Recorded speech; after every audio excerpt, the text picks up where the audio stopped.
Je suis Catherine Schweitzer, présidente cofondatrice de la Cravate Solidaire Metz. Nous sommes installés au 6 rue Pierre Boileau, dans l'enceinte de l'AFPA, et nous avons démarré l'activité de la Cravate Solidaire Metz le 1er septembre 2020.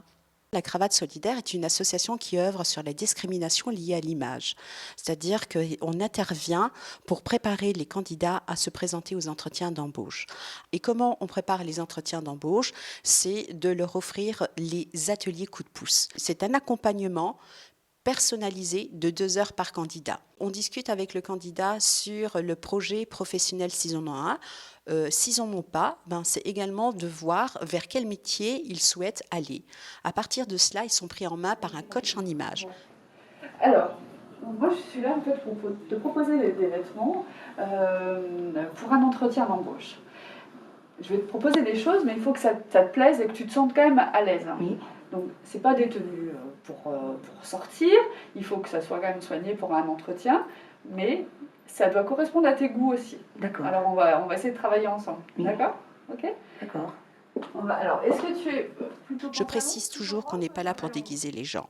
Il faut qu'ils se sentent à l'aise dans leur tenue. Il faut qu'ils se sentent à l'aise dans leur basket.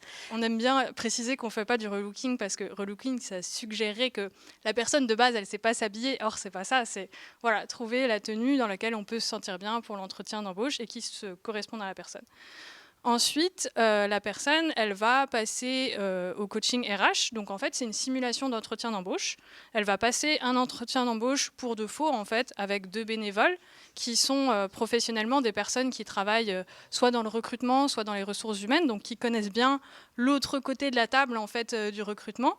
Et ensuite, à la fin de l'atelier, on va faire une session photo, un shooting photo, avec la personne pour qu'elle puisse avoir une vraie photo de portrait un peu professionnel, qu'elle puisse mettre sur son CV ou sur LinkedIn, ou voilà.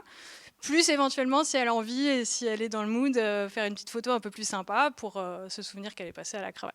Pour s'adapter à la situation sanitaire, déjà, on a mis en place des règles dans le local. Déjà, il faut dire qu'on a la chance d'avoir un local qui est quand même assez grand à l'AFPA parce qu'on a presque 200 mètres carrés, donc on a la place de se distancer. Donc, on a mis en place des mesures de distanciation déjà.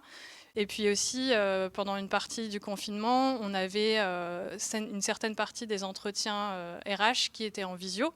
Donc, on accueillait quand même la personne pour qu'elle puisse quand même avoir accès à l'ordinateur pour faire la visio, parce que tout le monde n'a pas forcément accès à un ordinateur et tout le monde n'a pas forcément accès à un endroit calme pendant 1 heure pour faire un entretien.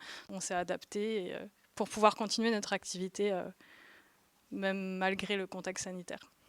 C'est toujours vraiment hyper agréable d'accueillir les gens parce qu'ils sont toujours super contents. Déjà, quand ils arrivent, ils rentrent dans le local et ils sont hyper impressionnés. Ils nous disent toujours qu'on a un très beau local, donc à chaque fois ça nous fait très plaisir parce que c'était un peu le but, que les gens s'y sentent bien. Et puis souvent aussi, je fais passer à la fin de l'atelier, on a un petit questionnaire pour recueillir la satisfaction des personnes. Et des fois, c'est moi qui le fais passer. Et quand je le fais passer, je suis toujours impressionnée par à quel point les gens sont satisfaits et sont contents d'être passés là et qui nous disent de ne changer rien ou merci. Et voilà, pour l'instant, on est content parce que les gens sont plutôt contents de venir ici. Donc voilà.